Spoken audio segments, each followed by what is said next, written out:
So I have not spent a penny on any of it. Oh I my have God. never spent a single amount of money on, learning something. But yet I have earned money out of it. How to learn data structures? First, you need to know why you should be using them. Because if you never know why you're using them, you will never find the motivation to learn them.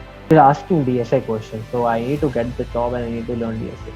So you learn it for that stuff only. And the loss in that is that you will learn it, you'll give the interview, get selected, you'll forget. More than 6 to 7 months. I used to work for 16 hours, I used to sleep 6 hours only.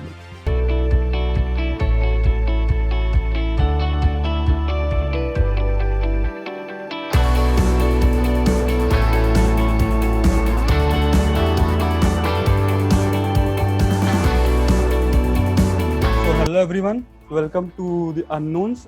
As today we have with us a coder, developer, and president of a society, Kid Federation. But more than all of this, a hustler in his day-to-day life. So, Akash, can you please give a brief introduction about yourself?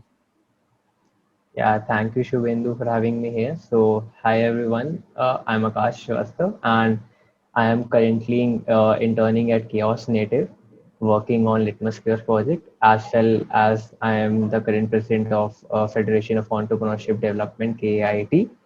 Other than that, I am a developer. I've been developing from more than 2 years, and I've been interested into computers and coding from seventh or eighth class, right?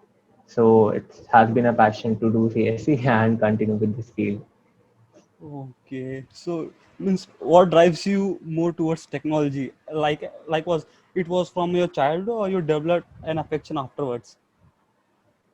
Yeah, so this is actually a long story. It goes a lot back. So, like, when I was in probably kindergarten, Okay. so like we had a computer at home, right? So like it was back in 2005 or 6. So the computers were pretty new thing. In like having a home PC was a new thing in India itself. Like US and these countries had computers before 2005 in home, but in 2005 in India it was a new thing.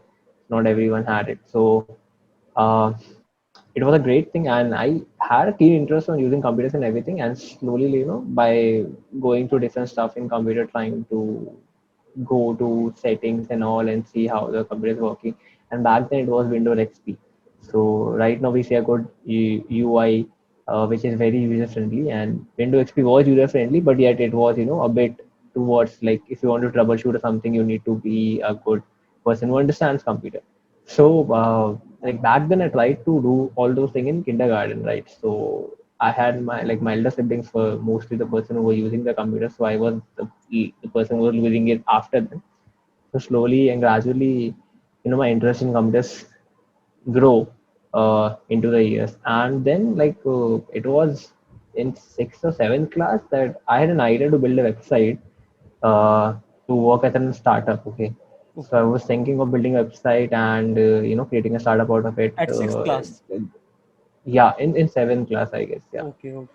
That's So great. I mean. I was in, yeah, I was inspired by Facebook, and I was thinking like it was actually it was because of my situation where I was living. So I was in Amritsar back then. It was around 13 or 12 something.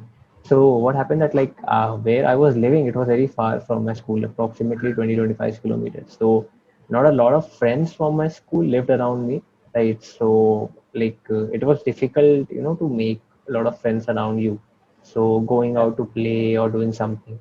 So I was thinking like, what, like we have Facebook and we can create friends and everything, but there's one thing that is missing is that if I want to, play cricket, and I don't know who around me as well wants to play cricket, right?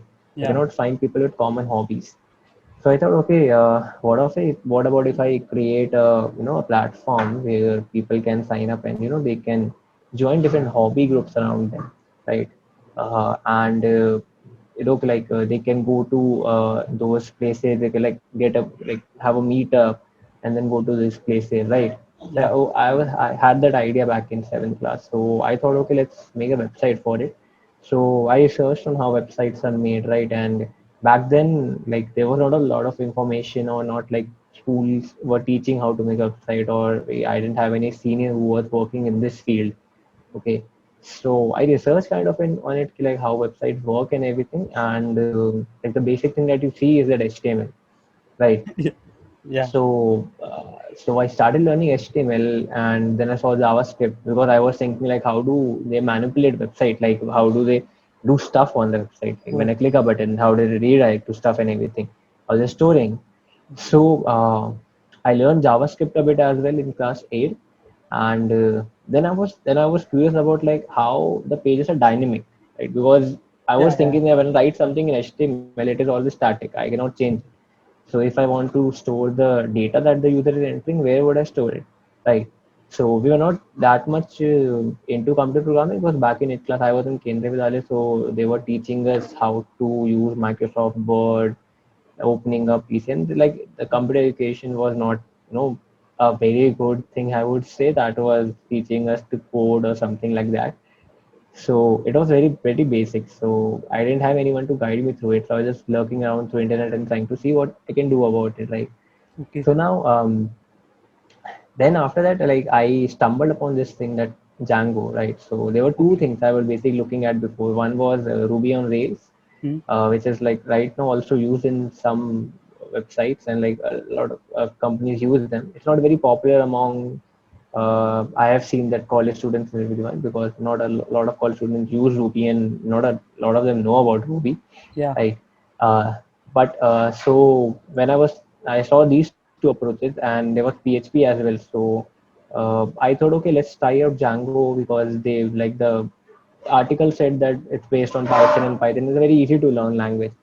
So I was thinking, okay, let's go on with it. So I tried using Django, but like I was not able to understand the concept behind how it's working, right? Yeah. And so I was not very, it was a bit difficult for me at that time to get into this stage.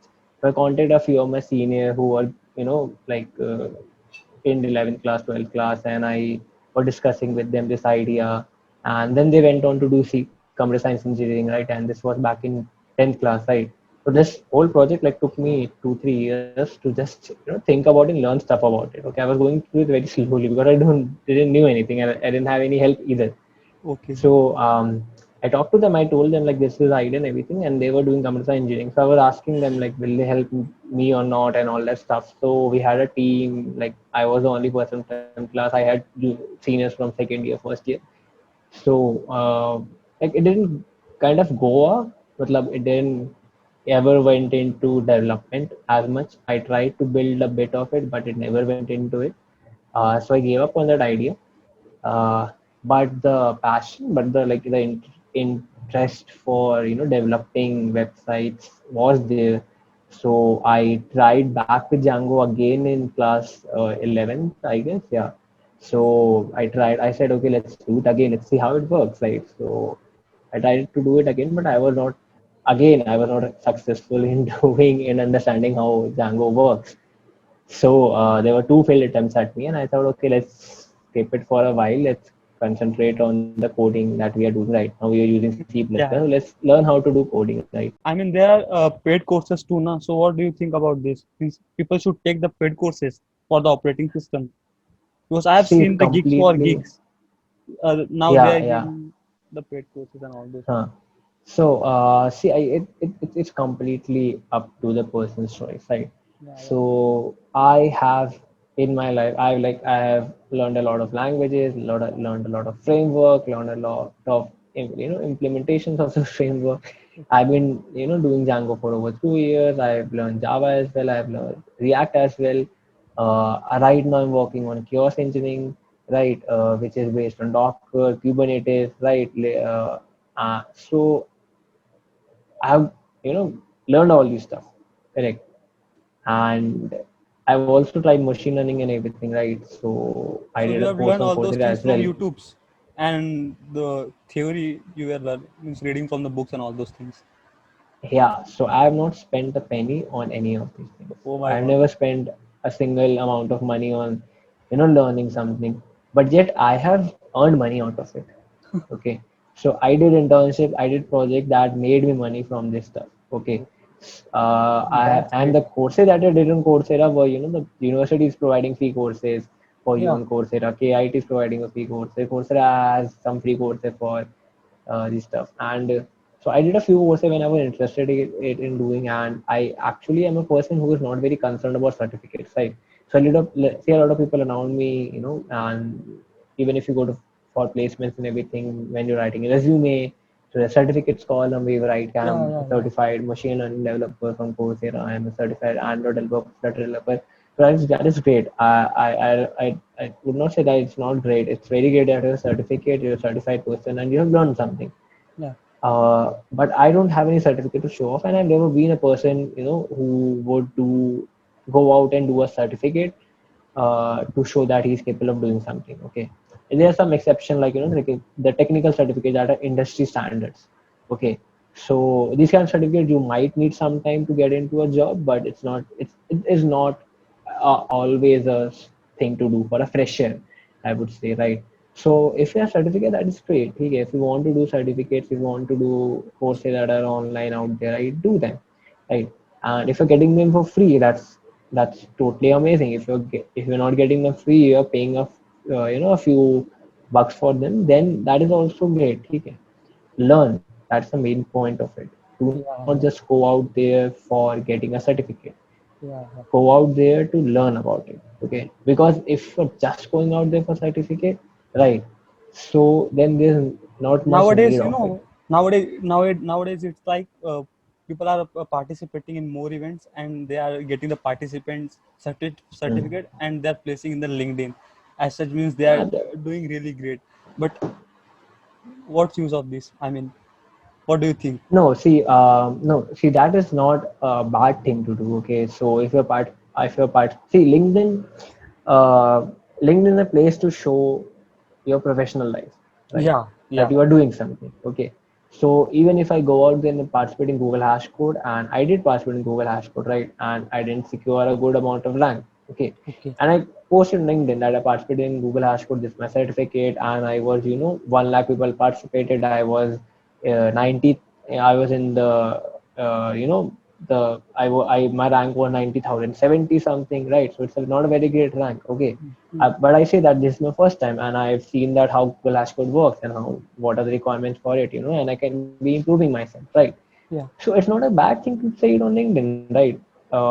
It's not like you would see up and say, "Ha, what is this? You have just got a 90,000 rank out of 1 lakh people. That's not even a good rank, right?" yeah, But you participated? The person who is saying that, have you participated? Right? If you did participate, did you get a better rank? And if you did, that's great, right? But you can also improve, right? And you will be thinking in mind that I might be improving as well. So it's up to people to tell people around themselves that they're doing something, or to not tell them, right? And both of them are correct. Okay, because suppose that if you participate in Flashcode and you put in LinkedIn, and 10 of your followers connection see it, and they say like it's something like Google Hashcode happens as well, right? yeah, yeah, And you tell them your experience, they tell them, "Acha, I can do it as well." So the next time they participate in it as well, right? So it is a positive feedback, right? And if you do it and you don't post on LinkedIn because you feel like I didn't have a great rank, it was not an achievement from my end, then take it as positive feedback as well. That see that okay, next time I will improve it so that I would be able to post it on LinkedIn, right? yeah. But your main aim should not be about posting it on LinkedIn. Okay, don't do stuff to just post it on LinkedIn. Do stuff because you want to. I mean, you are knowing that, yeah, I have to do coding and all those things. So I Yeah, will it looking is in that difficult. direction. But Yeah, when it, I it was is there, it is I very was difficult. thinking, ki, what should I do next? I mean, after 10th, I was very much good in maths. So I started, okay. So I was doing engineering. Okay. So for that, I was not knowing more about the JE and all those things. But then also I Yeah. went to Kota, and there I was taken a drop there, and I studied Hmm. there, and I was not at all, give that a great score there. So I went in the kit, and yeah, so the surrounding which I got here, the peoples were, yeah, I mean, people like to code. Some people like to code, and most of people, it's very tough. It's very tough. How we should do. So, what are the advice you think you will give to the people for the first years and means for the journey of coding journey?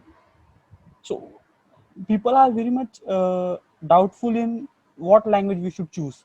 First doubt comes there only, that what language we Hmm. should choose. After that, that DSA, it's a long journey of a DSA. So what do you think? Okay, so uh, like for coding, like so one thing that needs to be there is that you need to embrace it. Okay. Uh, if you are doing, coding just for the sake of doing it, just for the sake that, it has good placements and everything, so you will always have a lot of trouble in doing it. Okay, and I'm not saying that you should not do it because they are good placements, they are good, offers, they are good pay. So, Yeah, so that should not be a motivating, motivation. That should be a motivation because once you pass out of college, the one thing that you're looking for is a good package. Earning a good package, so you can buy stuff, yeah, right? That is there, and it's a very great feeling to buy stuff. Okay, so so it should be a very good motivation for you that, okay, like if I go into this field, I might make a lot of money, yeah, right? But it is not the only field that will help you make money. Okay, so there are, like, every field has a good amount of money, but yet the jobs are in a good ample amount in this sector, right? yeah, So so that should be a motivation, but you need to embrace it, right? Coding in itself is not just about learning a programming language, learning C and writing a piece of code, writing 10 or 100 lines of code, writing 1000 lines of code, and then you call yourself, yeah, I'm a great developer. Okay, yeah, so that would never make you a great developer, just writing 1000 lines of code, right? yeah, What makes you a great developer is that you are not limited by coding language. Okay, yeah, so computer, like programming, you can talk about software development, software engineering, coding, anything you talk about. yeah. It is not about the language. It Okay. is not about C, C++, Java, Python, right? In the very backbone of it, right? Yeah, yeah, Although it depends when you're developing something, it depends what language you're using. yeah, But in the very backbone of it, it's not about the language. yeah, It's about the ability to solve a problem, right? And to implement it. So the problem can be solved. You can solve the problem. You can implement it so everyone else can use it. yeah, Okay. So when you talk about coding, it's just telling a computer how to do stuff, yeah. right? But like there are few ways to do it, right? And the ways are not difficult to learn. Okay, Okay. what's the most difficult thing to learn about coding is to learn how to solve these issues, tackle those problems, right? And that can be done only with the help of, like it. Sometimes it needs to be intuitive. Like when you see a problem, you say like, "Achha, this is the approach that I would be seeking for." For that, you need practice. For that, you need to be a bit creative, Yeah, right? yeah, How to solve a problem, and maths is important. Even how much, you would say that I'm a computer developer, I make software, math is not important for me. It is very important for you in a lot of sense. Okay, okay, because a lot of algorithms you will be seeing are based on mathematical formulas, or are made using maths, right? okay, So you might be implementing them, that's true, and at a lot of sense right now the level of abstraction we have in computer programming, you won't be actually needed to, to know what's happening inside it, right? So right now if you code in Python, you can make use of a queue, a stack, right? If you're coding in Java itself, you can make use of a queue, a stack, and right now you're using queues and stack a lot. yeah, Okay, in a lot of frameworks that you're utilizing, how they behave internally, they have the data structure implemented. If you're yeah, using Git, right? If you're using Git uses graphs, Git uses trees, right? So it's implemented inside it, but you don't have to care about it because there's abstraction for it, yeah, right?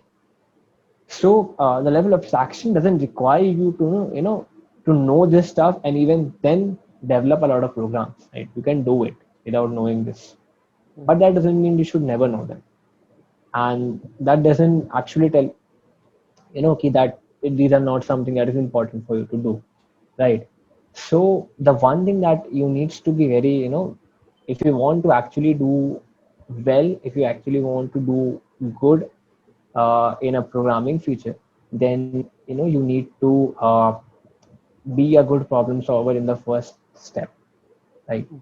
If you see a problem, try to find a solution for it, I mean, it doesn't and matter not, which language you are attacking no, with. it would never matter if you all talk about it, right? because if you know how the problem needs to be solved, Yeah, right, and if you know how a programming language works, then you can make it work in any language, because definitely. uh, there are few differences in every language in terms of how they work internally, Yeah, but at a very large sense, the major difference is just in the syntactical way, okay. right? So how the syntax differs. So although like yet it is not completely true that okay, if you know one programming language you will know all the programming languages, but you can, right? So like if you have started with C or C++, right? If you started with C++, then you have the like object-oriented programming concepts, you have the functional paradigm concept, right? You know how to write a program, you know how a program basically functions, the flow of program, flow of control. So Yeah, if you go to any language, you will find that so these concepts are same.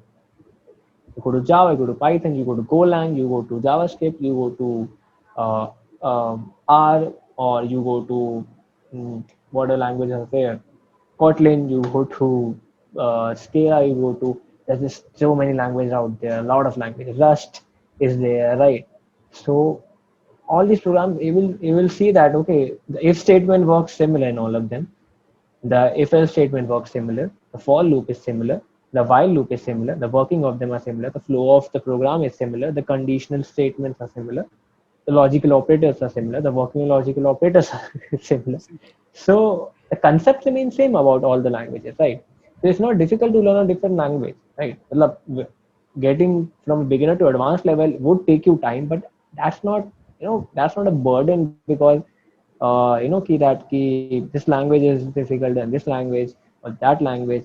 It might be in some sense, in some yeah, kind of implementation, some kind of abstraction that's offering, right? It might be difficult because supposedly that writing assembly in assembly language yeah, is difficult than writing in Python language, right? Because the syntax differ, yeah, yeah, yeah. right? So that difference will be there. That is the one thing I said, that the syntax is different. But if you look at it, the implementation, the flow control, everything is pretty much similar. If you know the concept, it's not difficult to do, right? So suppose that I started back off in Python, right? But I didn't do much Python myself. I did learn a bit of Java in DOM, right? Then I went to learn C++ in 11th and 12th class, right? And then we learned C as well in first year. I Okay, learned Java as well. I learned Python as well. I learned right now I learned JavaScript as well, right? Now I'm learning Golang as well. okay. So I don't see a lot of difference in any of these languages. Okay, since I knew C++, coding in C wasn't difficult for me. Yeah, Coding in Java wasn't difficult for me. Right, definitely. coding in Python wasn't difficult for me. Coding in JavaScript, right now, coding in Golang is also not difficult. Yeah. Right. So So how I did you right now learn? my So how did you learn DSA? I mean, yeah. it's How really did I? tough for people. Yeah, correct. Yeah, So about learning these things, you need to know why they're important first. A lot of us learn DSA because everyone tells us that if you learn DSA, you will get a good placement, because every yeah, yeah, company yeah. would come up and say they are asking for DSA, and that is true. They will ask for DSA, and in a lot of sense, you might not be using DSA directly in a lot of Okay. development. If you are developing an nano application, a very basic nano application, you might not be using data structures, right? Yeah, And it would not be a task to do it actually. But if you know them, right, if you know them, then it will actually let you see that the stuff that you're doing, how it's implemented and how you can optimize it. yeah, Okay, so I was also like I was also thinking like, why should I learn data structure, right? Because a lot of people tell you, a lot of people out there around you say that you won't be using them in the application that you're developing, right? And I was developing in Django for over a year, and I have never used data structures, right? But it's one of my seniors told me, and he showed me, right, that how knowing algorithms, data structure, and having a good problem solving, intuitive way of problem solving can help you optimize the code, okay. right?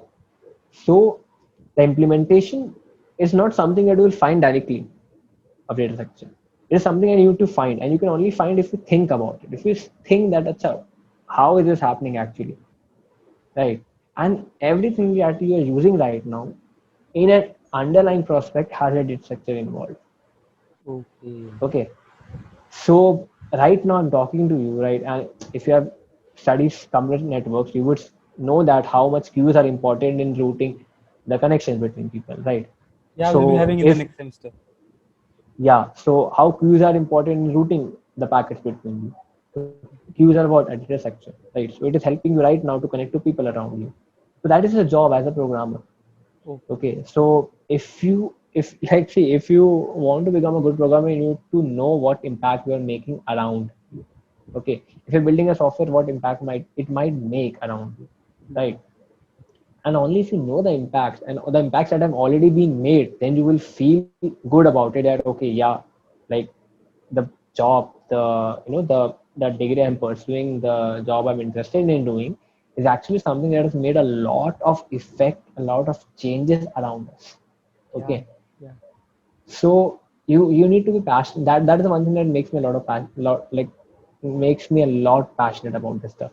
Okay, Okay. because uh, because these all changes that I'm seeing around me. Okay, so how to learn data structures? First, you need to know why you should be using them. Because if you never know why you're using them, you will never find the motivation to learn them. Right? You'll Definitely. just feel like okay, learn DSA, give an exam. Teacher doesn't give me enough marks, so okay, fine. I'm getting an O grade. I'm getting an E grade. Someone is getting an A grade, and we'll always blame it on teacher that he was not given good enough marks, right? I mean, And but you will people, never think about like yeah, yeah, I mean, you people will are taking in this way that if we learn DSA, we'll be going to have a great placement, and that is yeah. the thing. People are, frustrated while learning the DSA, because you tell that, Huh. yeah, it's you know why data structure should be used. I mean, that Yeah, is the reason people should know that first we should love and we should correct. know why data structure is important. Correct. So that is the main thing, that if you don't know why they're used, where they are used, and why they're important, there is like you will never find a need to learn them. You'll always find the burden to learn them. Okay. So you'll always see that okay, you know what, I will do this because the company that's offering 20 lakhs per annum Yeah, package, yeah, or the company that's 15 lakhs per annum is asking DSA questions. So I need to get the job and I need to learn DSA. So you learn it for that stuff only. And the loss in that is that you will learn it, you'll give the interview, get selected, you'll forget. You'll yeah, never think about it again. again. Right. And that's a very bad thing. Because even after 2 or 3 years, when you're trying to shift the job, the companies will ask you DSA again. Again. Okay. So you need to know it as well in that sense also. So if you and it becomes difficult because you're not having them in a in consistent application as well, right? Yeah, People do competitive programming because everyone tells them do competitive programming because it will help you get a job. yeah, No one tell them that do competitive programming because it will help you build a problem solving ability yeah, that is required to get a job, not just a job to work in the job as well, yeah, yeah. right? So a lot of people do computer programming just for the aspect of getting a Yeah. job. Okay, I don't do much computer programming, right? I was not doing computer programming a lot. Okay, I just recently started where I was thinking, yeah, correct, because my problem solving abilities were not up to the mark. Okay, there were Okay. a lot of So problems when out did there you I was not started? able to do. So when did you started the competitive coding?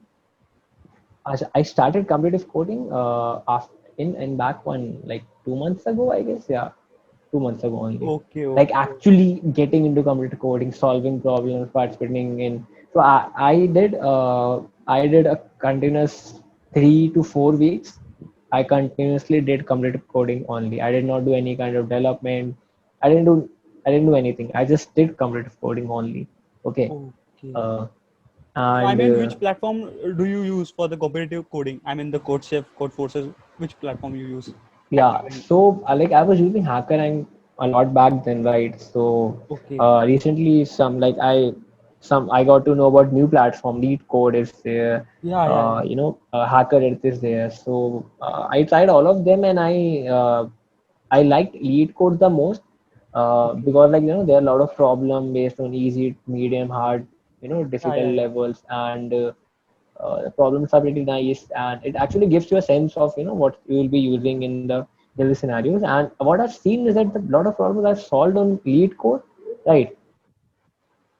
Most kinds of problem, like the kinds are same, right? It might be a different story, or it might be a bit different interpretation of the question, but the underlying logic remains the same. So I've seen a lot of problems that were regarding that itself. Okay, Oh, so if you talk about competitive coding now, so in sense, right, there are a lot of algorithmic ways to solve problem, right?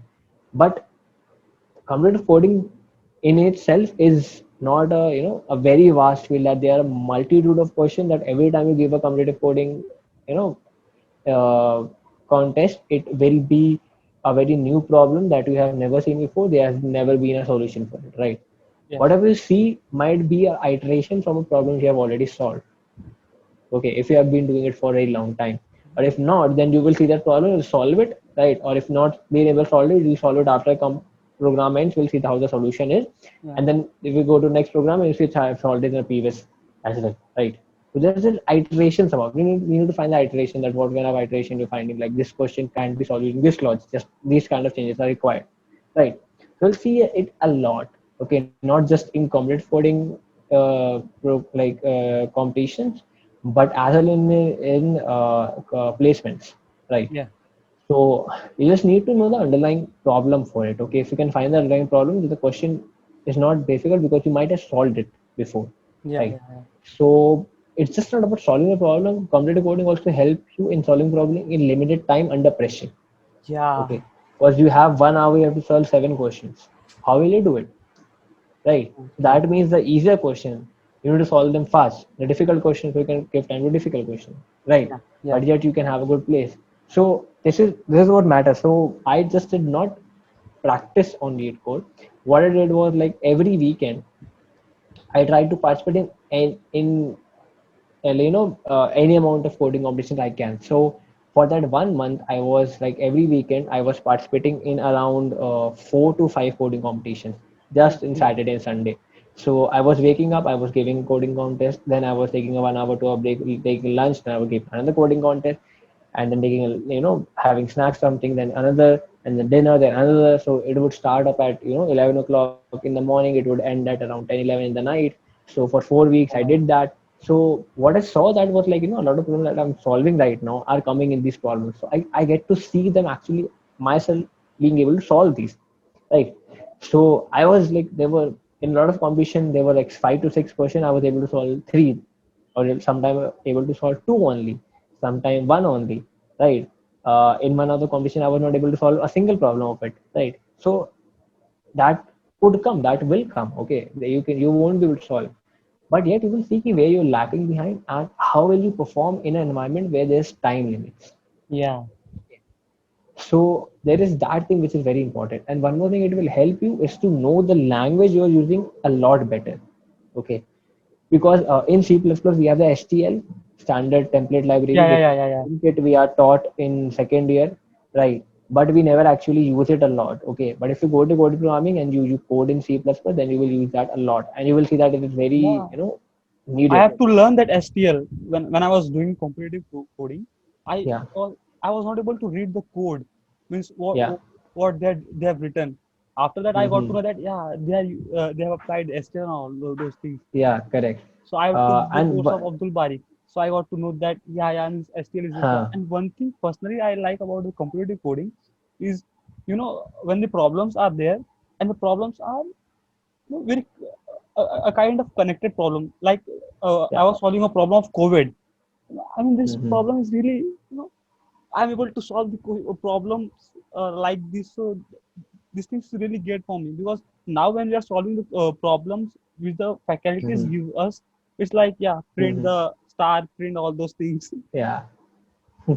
So that's the thing about, like, in computer coding, they always add a story to it, right? Yeah, To make it look like these problems are real world problems, real right? world problem. Yeah, So not in a very exact sense. Okay. So there are a lot of coding problems that might look like real world problem, but that not be practically happening around you, right? okay, so three So things you like the most about competitive coding. I'm not a competitive coder, so there are not a lot of things I like about competitive coding. But Uh, as you have so doing competitive coding for 2 months, yeah, you so might I be like just recently started with it. So, like, the one thing that I liked about competitive coding is that it actually opened my, you know, uh, problem solving dimensions of ability. Like, thinking. Yeah. yeah, it actually helped me a lot in seeing different ways and how the algorithms that I've always studied, data Okay. structures I've always studied can be implemented to actually do something. Yeah, yeah, Okay, so that gives me a kind of a practical example of it. Okay, yeah, second thing is that it helps it helps you work under pressure in a certain time limit, which is very important because if you go to work for a company, right, there's one thing that will always be on your head, that is deadline, and that will make you work under pressure. Okay, they will yeah, tell you that you have to do this in 1 week. Okay, so there's a deadline that you have to complete. So that is there. So it helps you work under pressure a lot. Okay, because you have this amount of time to solve these problems. You have to as fast as possible. You have to you just don't have to solve the problem. You have to write optimized code for it as well, yeah. right? So you know to read the question, see what the question actually talking about, what the underlying problem is, how we can approach the underlying problem. If you have never approached it, try out a naive solution for it, then optimize the code for it, then run it and see if it passes or not passes. And if it not pass it, optimize it more, fix more, debug it, then pass it. Then if it fix it, then move on to the next question and keep on doing this until you can solve all the questions or the timer runs out. So you're under a lot of pressure, so it helps you work under pressure as well. Third thing, I would say that like I don't have a specific thing in mind. These two things are the one that I've seen a lot. Other than that, mm, it helps you in placement. That is it. That is the thing you should like about it. Definitely, It would definitely. help you in placement. So it helps you So, earn money. so you are also a president of one of the most prestigious societies of our college, and that means that you have tried a lot of things, you know. Yeah. So, what things did you try, and how did you maintain that balance between the academics and the extracurricular activities? Okay. So this balance I only used to maintain back in school. Okay. Okay, I stopped maintaining this balance in college. Okay. So right now, I don't care about the grades or the marks I'm getting. Okay. okay, Uh, Yet academics is not just about marks if you talk about it. So you need to you need to study a lot and everything.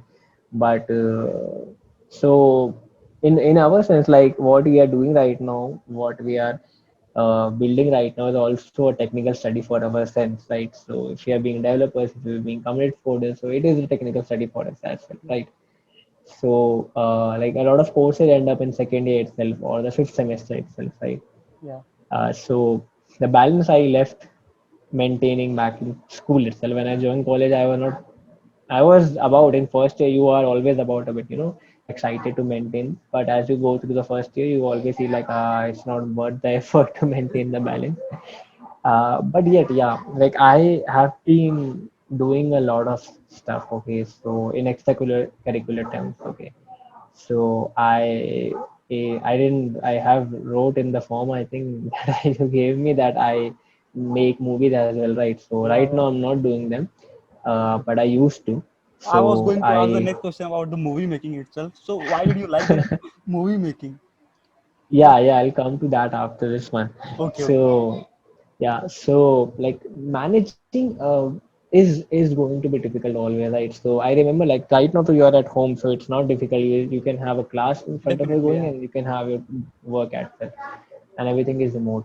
But when you're in college, it is difficult. So I remember that back in college in second day when the colleges were open, right? Open as in physically open. So Yeah. so, I had some, I was working for the society as well, and I was working for the Right Order. I was building the website, and I was, strongly working with Niket Trivedi, who is the founder of Right Order and also the founder of Federation, right? So I was very closely working with him, right? Okay. So my schedule usually, if you look at it, like if you ask my friends as well. So my schedule usually was, to wake up just 10 minutes before the class, go to class, attend the classes, everything and all, come back, okay, come back and like, take my laptop and then go to mess, eat lunch, then rush off to the society meetings or rush off to the office of Right Order to, work on the website or work on other project that they are giving. or Okay. to or to rush off to different society meetings or something else that I might be working on, and then come back to college at 7 or 8 o'clock, then have dinner, right? And then go back to room and enjoy something, or maybe at some days, like go roam around, not roam around, like roam around working, and Yeah. then come back at 7, and then taking library pass, going to library, then coming back at Oh my 10 God. from Okay. library, eating the dinner in 5 minutes, going back again to library, and then coming back at 2 o'clock or 4 o'clock, right? So this was my schedule for a long time. So I used to work. If we talk about it, I used to work. I used to sleep only for 6 hours a day, and I used to work for the remaining 16 hours of the day, and that went on for a long time. I did that for more than half in a year. Okay, it's more than 6 to 7 months. I used to work for 16 hours. I used to sleep 6 hours only. And even the Saturday Sundays are not great at all, because when you work, like when you don't have time to be at the hostel, your all your course get lagged behind. So your clothes are not washed. Yeah. You haven't had a bath for a week, some days, sometimes. Okay, and a lot of chores that you need to complete. So on Saturday or Sundays, you need to go wash your clothes, and go Yeah. out, buy something that you wanted, that you require, or complete some assignment that is there. So Saturday, Sundays were busy in that sense. Yeah. So, or sometimes have a day out, go out and chill with friends. So that takes time as well. Yeah. So, or maybe sleep in Yeah. on Yeah. Sundays, right? Sunday, Sunday. So that was all this. Like it went on for long, very long time. So if you want to handle other stuff, then you have to give up on one of the leisure time that you are enjoying right now. You either give up on sleep, you either give up on going a lot out with your friends, you either give up on going a lot of trips, you either give up on uh, just playing games or staying inside hostel room and doing nothing. So you have to give up on something if you want to juggle between a lot of stuff, Yeah. not just academics, in between the extracurricular curricular activities you're doing. Okay, so it can not just one society. I've seen people working in multiple societies as well. So it becomes difficult if you're working passionately in every society. Okay, so that's why I never joined a lot of societies, because I always thought that if you're in one or two societies, you can work passionately for both of them or one of them, yet have time for yourself. If you are Okay. in So 10 you have societies, only one societies. You have joined only one societies. yeah. So in my complete 3 years of life in KIT, I have joined what I have joined two societies. Okay. Two Yeah, I have societies. only joined two societies. One is Kid Film Society, where I worked as director. I directed one movie. So Okay. I kind of left KFS back in third year itself. Okay, so I've Okay. not been an active member of KFS. Uh, Federation I also joined in my second year. So in second year I only joined two societies, and Federation I continue to be a part of right now as well. So right, yeah, I'm in just one society as of right now, and I've only joined two societies. I've never been a lot of society members. I was in KIT MUN society as well, but not for a long time. I just went there for 1 year, and then I left MUN. I've done MUN as well. Okay. I've done 5 MUNs. 5 minutes. So, but That's great. yeah, but it never clicked me. So like I tried doing MUN, but it never clicked me, and I was never able to have a good grasp of how stuff work in MUNs. So I left doing MUNs because it wasn't working fine for me. Yeah. Yeah. So yeah, so like I have done a lot of things. Like it's basic, like whichever thing you feel like you should be interested in, do it. Try. At Okay. least get into it, see how it works out for you. People always ask me, a lot of juniors ask me, ki, Okay. So "Bhaiya, one question I would like to ki, ask: how society has shaped you as a person while doing a work in okay, the societies, and what was the yeah." journey of being a president of a federation kit? Yeah, so like societies help you a lot if you ask me, but it will only help you if you want, if you want to be helped, but if you want to work in a team, if you want to work for society, if you want to give in something to society, then only you can take something out from it. So if you are joining a society just because to add it to resume that I was part of this society, this society, this society, this society, you can write 10 societies and tell the person in front of you that I've been part of 10 different societies, and the person asks you, "What did you learn from society?" Then you don't have an answer for it, because then you look back and then you see that that you have joined the societies, but you never actually work passionately for any of them. You just join them just to add some resume because it looks good, Yeah. right? You think that it will make a good impression. So it does make a good impression when you look at a resume, but if you talk to a person, if you don't see that those tense already been reflected, you always feel like okay, it's never worth it. Yeah. Okay. So society as in all has helped me grow a lot. So in federation itself, I have learned how to work in team, Okay. how to handle team, how to be innovative, creative, take risks, right? Yeah. How to get into new stuff, how to get around Bhubaneswar, how to eat in 5 minutes, okay? How to go throughout months by just sleeping for 6 hours and running around the whole campus, running around the whole Patia, going to places and places, talking to people and everything, staying up late and everything, and just surviving. So it has helped me doing that. It has helped me in making a lot of connections, okay, talking to a lot of people, improving how I talk, improving the way I converse with people, okay, Okay. helping me to lead teams. Okay, so running. I'm right now. I might be the president of society as to the outer world, but if you go inside society and ask people that who am I, you won't get an impression of a president who is a ruler or something. You would get an impression of a person who is an equal member of society as everyone other person is out there. Okay, Okay. so actually helping me to learn how to behave with people, learn how to tell people like if you are a senior to them or if you are a leader, so like how you should be talking to them, how you should be telling them what they should be doing, how should like if how the main thing that is there, that if you are leading someone you need to know how you can make everyone work, Yeah. right? That because in society you're not paying anyone, right? Definitely. And if there's no payment, I cannot tell you that I'm paying you 1 lakh rupees per month and you're not doing the job, right? Yeah. So I cannot do that. Yeah. Okay, and even companies that are doing, they just can like they have HR departments for people to to talk to them and what kind of issue they are staying, but yet since they're paying, they don't much care about it, right? But in society, you do need to care about it. If you are if you're not paying these people around you, if they're working in society for the growth of it, then you need to make them be a part of it, and they can Definitely. only be a part of it if you as a leader are trying to get them into it. Okay, Okay. so it helps it helps you in knowing how you can lead a team, how you can make them work, okay, yet make them take ownership of it, okay, yet they feel like that they are not being exploited or something because you are actually not exploiting them. Okay, Definitely. Definitely. so like making people do work is a very difficult job.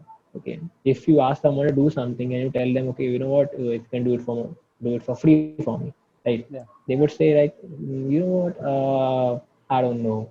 Yeah, they might do it and they might not be very much interested in it, right? So this Yeah. is what it is in societies, okay? Because you're asking them to do something for free, okay?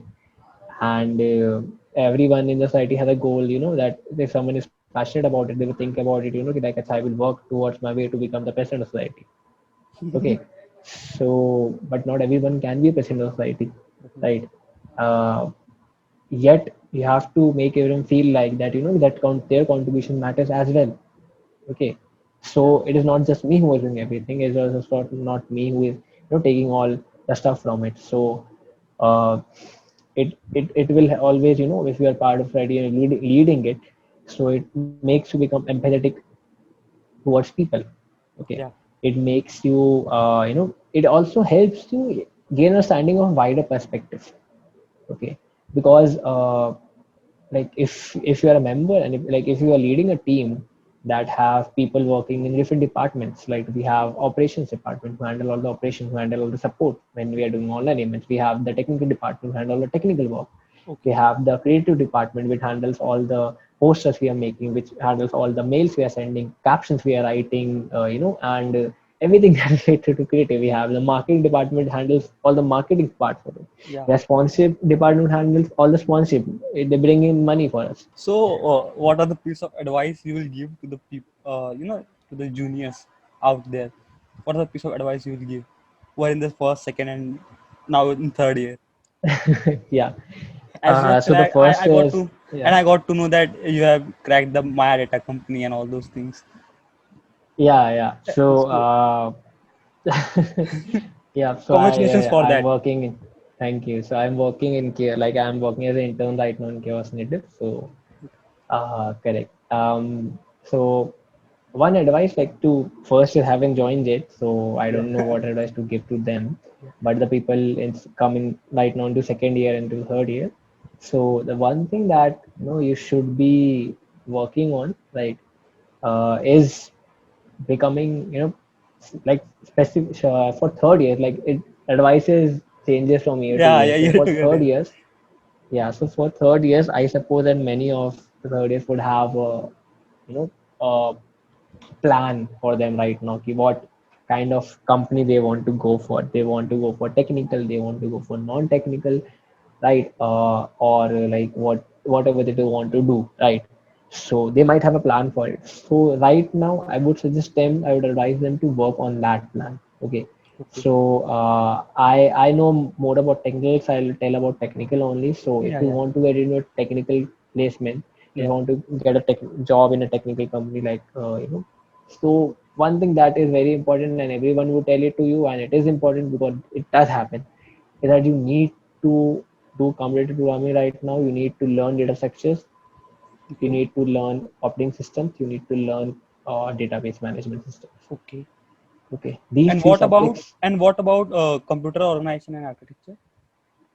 Yeah. So computer organization, architecture, automata, formal languages, uh, high performance computing. These kind of subjects you won't find a lot in the company that would come up for software engineer, software developer, engineering roles, because like these are more related to the the hardware level part of it, right? Okay, So there are the companies that might be working on it. That if you want to go into Intel, then it's a good subject for you. If you want to go into AMD, if you want to get into NVIDIA, right? So it's a good subject for you. You need to know just to know the concepts of it. I would not say that you should know how to solve the numericals in it. If you know it, that's very great. If you right, but if you don't know it, but just know the concept of how it's working, how the architecture, what actually it means, because it will help you in a sense. Okay, yeah, not just to crack interviews, but even if you're working on technologies that are very much hardware dependent. Okay, if you're working with C, C++, or right, so it will help you a lot if you know what architecture actually means, right? So the company I'm working with right now works like writes code on Go language, like, right. So we make software that is hardware dependent, right? So it depends on the architecture that is being followed by. So the code differs from architect to architecture. So we need to know what different architecture has to offer, right?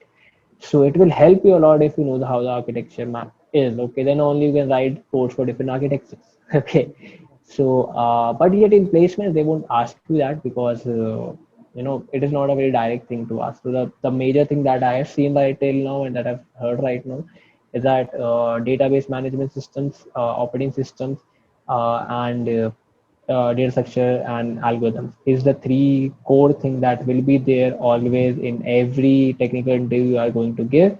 These three things is there. You give interview, you give coding test, you give technical MCQ.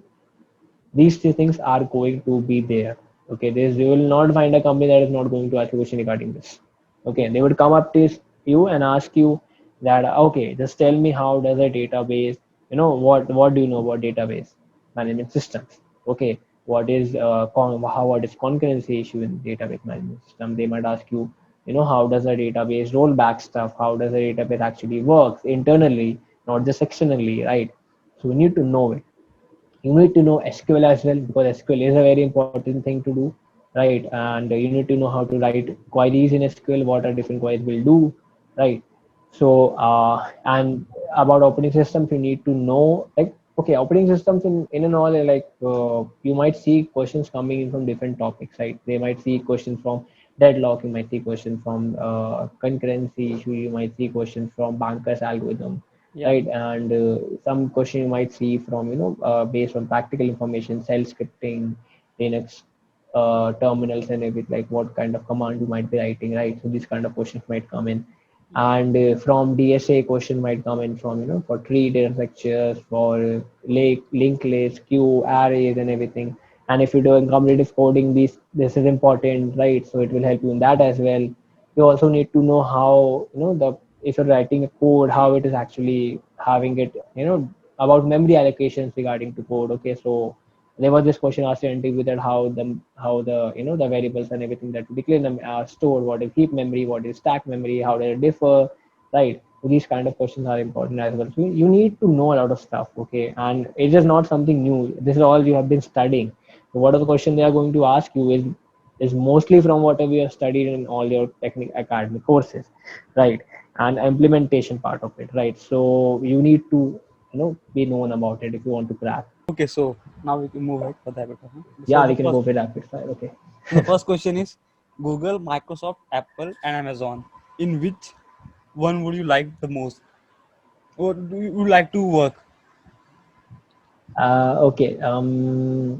I would love to work in Google and Facebook.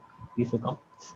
Okay, two things Yeah. that you hate If you about the add, if you, yeah. I'm sorry to disturb in No, rapid no, fire. no. If you make it FANG, if you make it Netflix, I would like to work in Netflix as well because recently I've seen how Netflix infrastructure works internally and I'm very intrigued about it. So I would be very happy to work if I get a chance to work in Netflix as well. Okay, two things that you hate about the tech industry. Okay.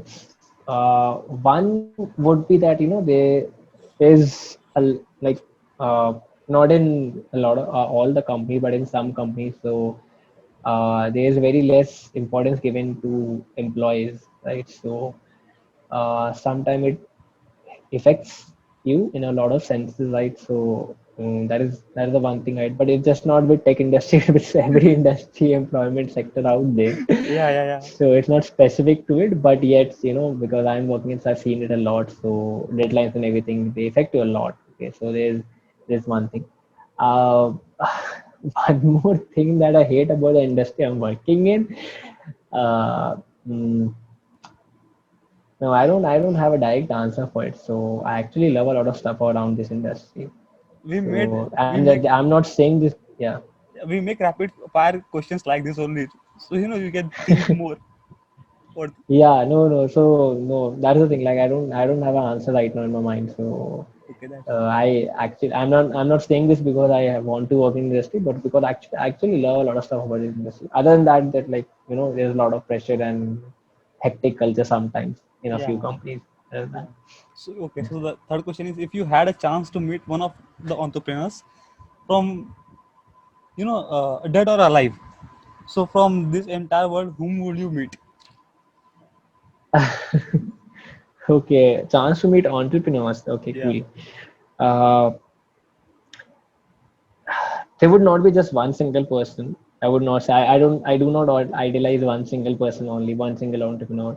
I idolize a lot of entrepreneurs because of the sense in their working. Okay, okay, so I like Steve Jobs. Okay, okay, although I'm not a very great fan of Apple, but I do love Steve Jobs a lot. I do like Elon Musk a lot.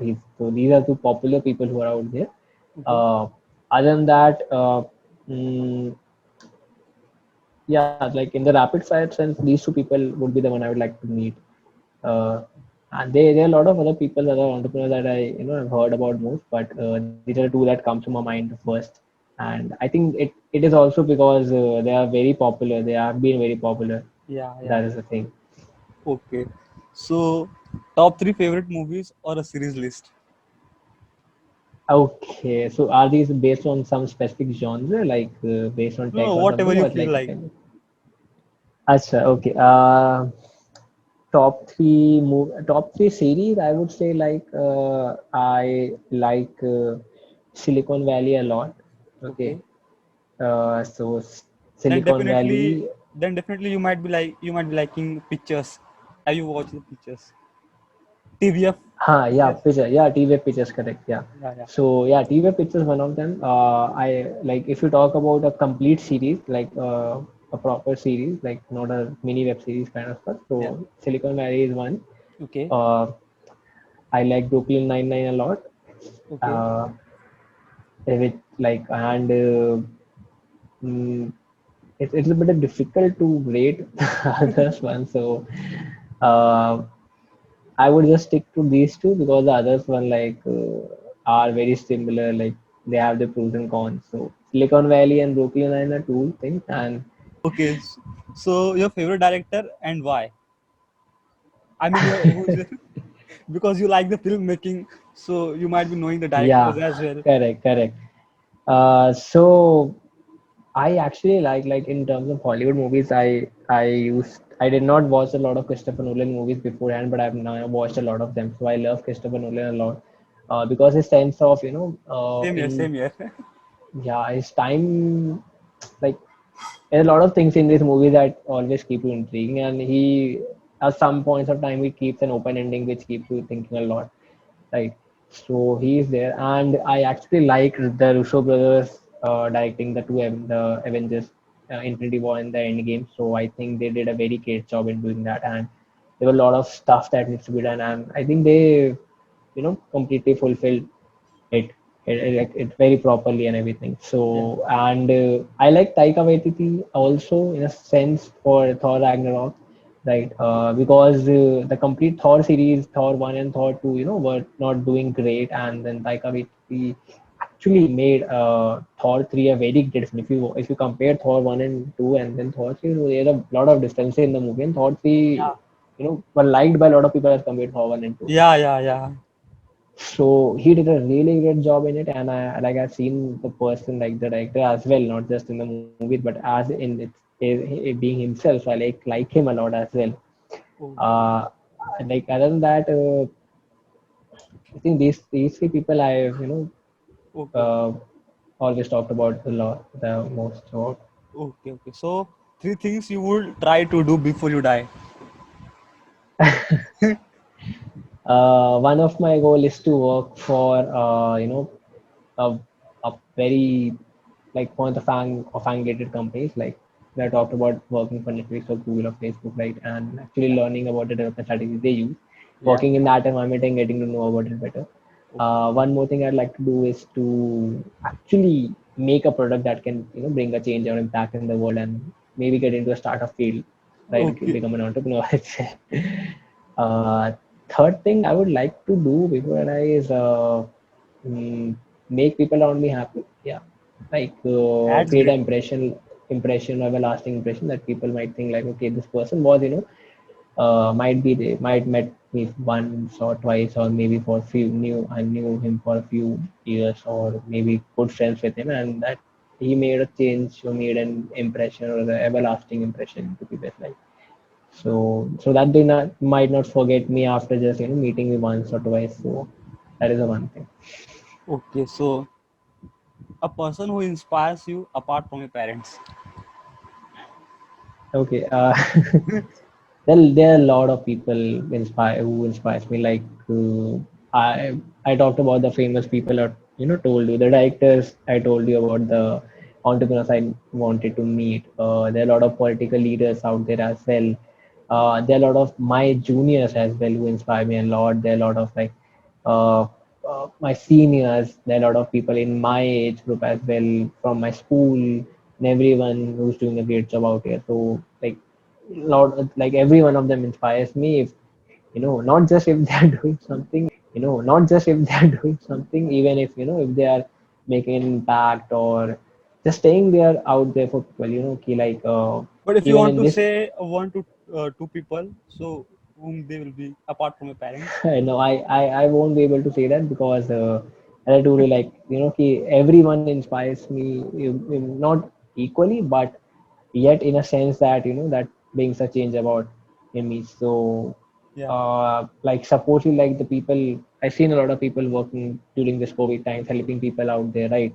yeah, So that is a kind of inspiration for me. So it I actually try to know if I can see if I can do something. A lot of my juniors were out there calling out people. Like sometime I like one known person of mine needed some support, and I posted in a group, and a lot of my juniors came up, and they were like calling up everyone trying to find resources, call find. They're texting me constantly, even they didn't know who required it, right? And they were yeah. doing it, so I saw it in action. So that inspired me a lot. That's why like, okay, they are doing it. Yeah, right? And they don't know yeah. who it is for, so they're helping it out there. So like everyone who is doing a great job inspires me always. Okay, so what do you like to have to written on your tombstone? I haven't thought about it yet because I never actually thought about it. I would say like whoever is making that, whatever he feels like writing, I think he can write it. Uh, I don't think like writing, and also not gonna be something like saying something Kamlesh or something, but in the religion that my family must everyone follow, I think there's no tombstone culture or something like that. So there won't be a tombstone for me, or I suppose, I don't know. So but yeah, I never thought. The one thing that I'd like people to talk about me is that I made a change in their life that they can be happy about it. Great, great. That's great. Okay, so a rapid fires are over. Now, one piece of Okay. advice, one piece of advice from your side to everyone who is listening to this podcast. Okay, so if you're listening to this podcast and you just skip to the very end of it, so I would ask you to go to the start and uh, I would ask Subhendu here to mark the sections over what that conversations are about, so you can Yeah, yeah. specifically pick a We are conversation and marking. listen to it. We are Yeah, marking. that will be great because everyone is listening, and then you can mark this last section as the before watching this podcast, watch this section, the one I'm seeing right now. So, so if you're watching this podcast, I would suggest you to means I don't have a lot of advice in myself. I have not seen life as much, but I would suggest you to work on yourself and try to explore stuff. Okay, just Okay. not be limited to things. Like if you have a dream, pursue it, but just not be limited to it. Try to explore as well, because you might see that okay, this is something you might be thinking you would be doing, but then suddenly you're thinking, you know what, this is something that is better than that, and I would do it. Okay. Yeah. So, how was your experience on our podcast? Okay, okay. Yeah, so I would say it was great because even right now I feel like the things I talked about is the things I generally talk about to a lot of people, right?